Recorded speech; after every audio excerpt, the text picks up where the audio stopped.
And joining me live now is Stephen Bendle, Senior Advocacy Advisor with Alannah and Madelin Foundation too, also a convener with the Australian Gun Safety Alliance. Thank you for your time, Stephen. Appreciate that. For critics calling this government overreach, what do you say?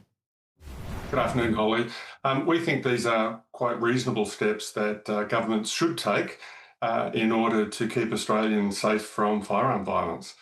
We saw the worst possible example just before Christmas at Bondi, and we saw the New South Wales government make some rapid response. The Commonwealth has fewer levers to pull when it comes to firearm laws, but what they have done is facilitated a framework for a gun buyback of prohibited and unwanted weapons.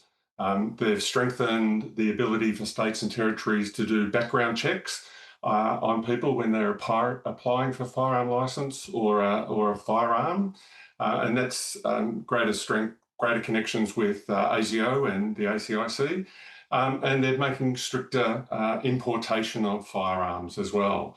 So they're the sort of levers that the federal government can activate, and they're hopefully doing that next week. Stephen, the attack in Bondi, though, was notably different to Port Arthur. Bondi was motivated by religion, Islamic extremism. Many say that it's not how the alleged offenders killed, but why, and say that it's people like your farmers and people who need guns and firearms for legitimate reasons that will be disadvantaged by this. What's your response to that? Well, the Prime Minister, I think, has put it best when he said that the perpetrators certainly had a religious motivation, but our firearm laws enable them to have the method as well. And so I think the Australian public expect everything to be done to manage firearms in Australia. And I understand the firearm industry is jumping up and down about it. But firearm use in Australia is universally acknowledged as being a privilege that is entirely conditional on public safety. And the reforms that Premier Minns introduced before Christmas, the reforms in this omnibus bill going to Parliament next week, none of that prevents a sporting shooter, a farmer, a primary producer or a hunter being able to pursue their hobby or their job. It might mean that there are stronger background checks. It might mean that the type of firearms used at Bondi are more restricted.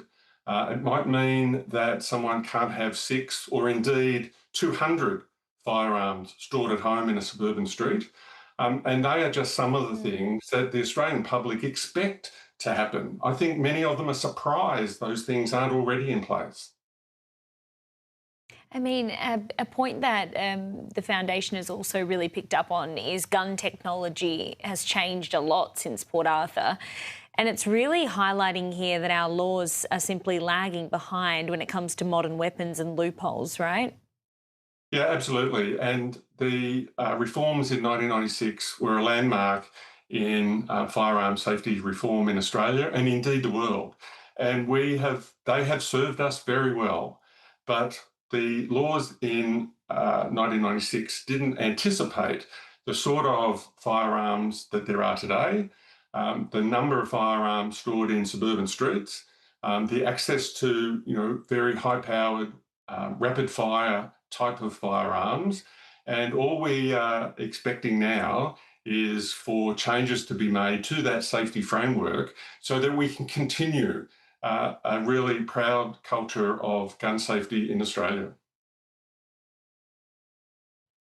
Yeah, it's going to be complex, and the debate, of course, continues to get this balance right. Stephen, just before we let you go, I mean, it's going to be the 30-year anniversary of the Port Arthur massacre. Of course, you're part of a foundation where there were victims of that horrible massacre. I'm Tasmanian. I just wanted you to describe the community feeling 30 years on, if you can, quickly for us before we wrap this up. One of the things I was asked to comment on is about Bondi and the surviving families, the first responders, anybody witnessing it, anybody who knows somebody who knows somebody. we hear those stories about Port Arthur, and that trauma will be with people forever. It is with people associated with the foundation.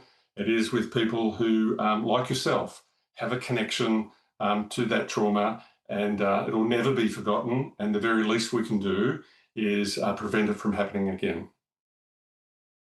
Stephen Bendle, we'll leave it there for today. Thank you. Thanks, Holly.